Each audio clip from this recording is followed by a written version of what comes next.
আজকে নদীর পাড়ে এসে দেখলাম একটা বস্তার মধ্যে একটা মাছ ফেসে গেছে, আর তার বন্ধু বা জোড়া যেটা আছে না সেটা তাকে বাঁচানোর চেষ্টা করছে। আর আমার সাথে আজকে এসেছে ভোম্বল ভাই, ও দেখো ওর ফুল প্যান্টটা খুলে তাড়াতাড়ি করে নেমে পড়েছে মাছটাকে ধরবে। এবার ওর নামারি স্টাইল দেখে আমি তো ভাবলাম ও বোধহয় মাছটাকে ধরেই। তারপর কি হয়েছে দেখো, আর তোমরা একটুখানি শোনো আমি কি বলছিলাম। একটা মাছ ধরার চেষ্টা করছে ভাই, ওখানে ওই যে জালটাতে জড়িয়ে আছে।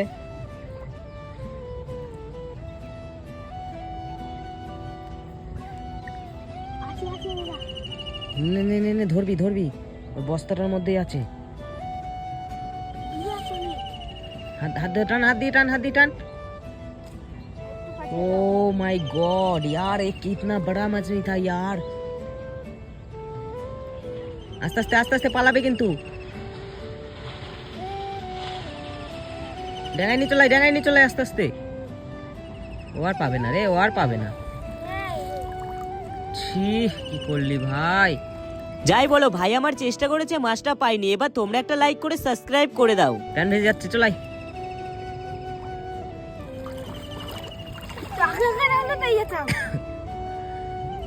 তোকে তো আমি দোকান থেকে বলছি, তুই তো বেশি করলি।